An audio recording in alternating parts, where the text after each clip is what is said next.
I've got a lot to go over in today's video. Mainly, the PlayStation 4 System software has gotten a big update with update 6.5. A bunch of new features have been added, some interesting features as well that I wasn't expecting, but definitely welcomed. And this is the first major PS4 System software update in quite a while, so nice to see that, and I want to go over all of the new additions as a part of that. Also, following up on our Days Gone video a couple days ago, there's a bunch of previews going up right now of the game. A lot of people got to try out the game, and one person, Greg Miller, somebody that I respect his opinion a lot, said something about Days Gone that I found very interesting on Twitter. He got a chance to play the game, so I do want to take a look at his statement. Also, Rage 2 has gotten a brand new trailer in the Wasteland superhero trailer. Want to go over that and my anticipation level for that game, as we're just a few months ahead of its release. And also, always got to hit you guys up with the best deals available right now. Got some good physical deals today on Rise of the Tomb Raider 20-year celebration, as well as My Hero 1's Justice. That game is finally getting a little bit cheaper, so more on that at the end of this video. First off, PS4 System Software 6.5, a big update adding a lot of stuff. The main feature included in version 6.5, and this is going to be exciting to a lot of people, you can now enjoy remote play on iOS devices. You can use PS4 Remote Play to connect to your PlayStation 4 system from devices such as smartphones and tablets, and download the PlayStation 4 Remote Play app from the App Store. This will allow you to stream PlayStation 4 games directly to your iOS device, and I do believe you can pair controllers to your iOS device, so you can get a pretty authentic experience that way. Of course, just playing your games with the touchscreen, that's not really gonna work. You need to pair a controller to it, but that is a great addition. An addition that maybe not everybody is gonna take advantage of, but hey, even if, say, 2% of the PlayStation 4 user base utilizes Remote Play on iOS device, it's a free update. It's not like you gotta pay for it. And hey, playing a big budget game like an Uncharted 4 on your iOS device through Remote Play, that could be pretty cool, and you could get a pretty great experience if you do have one of the bigger iPads or whatnot. If you're playing on a tiny iPhone, yeah, I don't know how that's gonna turn out, but a very nice addition. Remote Play works really well on the PlayStation Vita. Unfortunately, most of you guys don't have a PlayStation Vita, so I don't know how many of you are utilizing Remote Play with the PS Vita, but now iOS devices, of course, a lot more popular than, say, PlayStation Vita, so Remote Play being a part of it, I can definitely get down with that. Also, there have been some updates to Nico Live. You can now choose 720p when you're broadcasting. This service is available only in certain countries and regions, so of course over here stateside, we mostly use Twitch. Nico Live isn't something we're really taking advantage of, but hey, another update on that. And here is the coolest update. I'm really a big fan of that. So you know how when you're browsing the dashboard, you utilize the X button to select certain options and whatnot? You can now actually change the button assignment to perform enter operations from the button to button, select settings, and then go to system, and then select the checkbox for use button for enter. This option is available only for specific countries and regions. So that's a really cool update, because I know back in the day, a lot of you guys actually use the circle button to go from place to place, and I believe in Asian regions, they still have it set to circle as the button to go from place to place and hit enter. So that's another nice addition. I know that's not something all of us were asking for. A lot of you guys in the comment section are probably bugging out, being like, where are the PlayStation Network name changes? I'm still XXX Headshot Sniper 420 XXX Blaze It. And yes, I know you want to change your PSN name really badly, and I do too.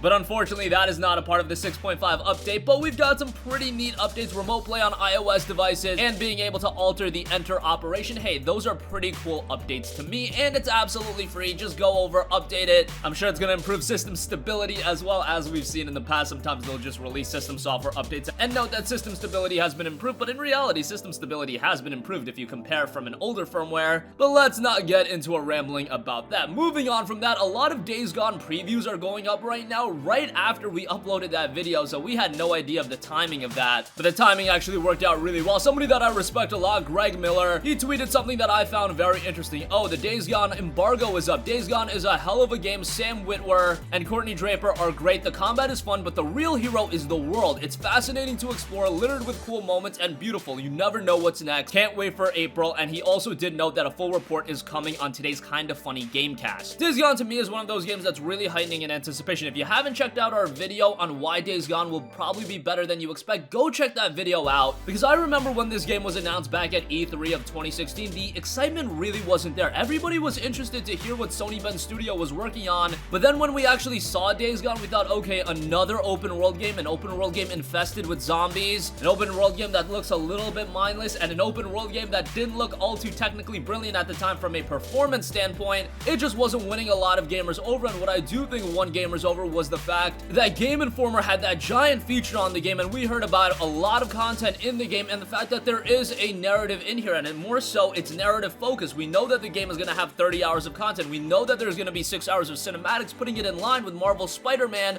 as well as God of War, and those games had great narratives. And to me, Days Gone is much more than meets the eye, and based on this preview, based on what I'm hearing about this game, and as I see more and more, I'm really thinking that this is a game that's going to shock a lot of people. I saw some comments on that video. Somebody specifically said that they don't see this game being above like a 72 on Metacritic, and initially I was completely in agreement with that person. I looked at Days Gone back in 2016, 2017, and I was like, yeah, this is a game that's going to be like a low to mid 70 title on Metacritic. Now I'm starting to think Sony Ben has really fleshed this game out. They've really polished it, and the more I hear about it, the more I see about it, I really think it could be one of the upper echelon PlayStation 4 exclusives. Do I think it's going to be on the level of a God of War or Uncharted 4? No, but I do think it's going to be on the level of a Marvel Spider-Man in terms of Metacritic and objective viewpoint, where it is like a mid to high 80 title. And hey, this isn't even the biggest PS4 exclusive of the year. If The Last of Us Part 2 is coming out this year, that's guaranteed to be a home run. Days Gone is kind of an additional game, and I think it could end up surprising a lot of people. And with this game, I really think it's one that's on that precipice of being a tier 1 PS4 exclusive. It just depends on how this game turns out. I feel like it's around that same position that Horizon Zero Dawn was in back in 2017, where it just depends on how this game turns out. If this game turns out to be really good and sets the table for this incredible IP to come, I could see it having massive success. Now, will it sell 10 million copies like Horizon Zero Dawn? That's a massive feat, and that remains to be seen, but I can't wait for April, and I think the game's turning out really well, and Greg Miller had some shining things to say about the game.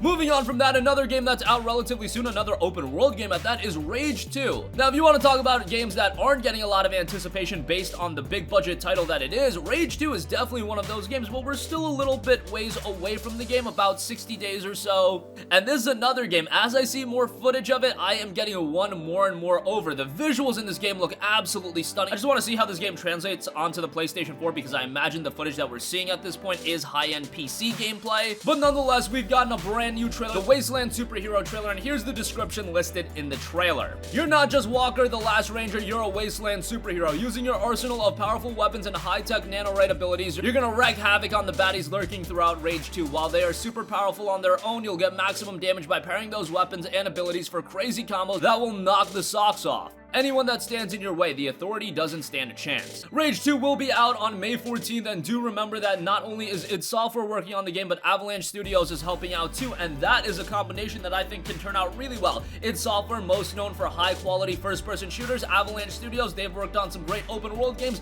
Pair those two together, you get Rage 2. I think this game could end up surprising a lot of people. I know a lot of people have been down on Bethesda a little bit recently, but given who's working on Rage 2, I could see it turn out to be really, really good. Lastly, I do want to hit you guys with some great deals available right now on Best Buy. Rise of the Tomb Raider 20-year celebration edition is $5 off, down to $14.99 from its regular $19.99 price point. That's a great deal, and of course with GCU, you would get it for $12. Rise of the Tomb Raider physically doesn't go on sale all too much, so $15 for that is quite good. If you are okay with getting games digitally, I do believe it's $12 right now on the PlayStation Store, so that might be a better buy. But a great game nonetheless. I actually think this game is the strongest of the Tomb Raider titles from the reboot. Actually, when you look at all the Tomb Raider games in general, I think ROTR is the best game. SOTR did flesh out the gameplay a little bit more, but Rise of the Tomb Raider definitely has the stronger narrative. The 20-year celebration edition is great. $15 for it is a no-brainer. And also, for those of you guys that dig My Hero Academia, My Hero One's Justice is $20 off, $40 over at Best Buy. GCU will knock it down to $32 if you still have that. This is a game that I only recommend to the most ardent of fans of the anime. Of course, I think those are the people that are looking at the game anyway. My Hero Academia is becoming one of the most popular anime in the anime world right now,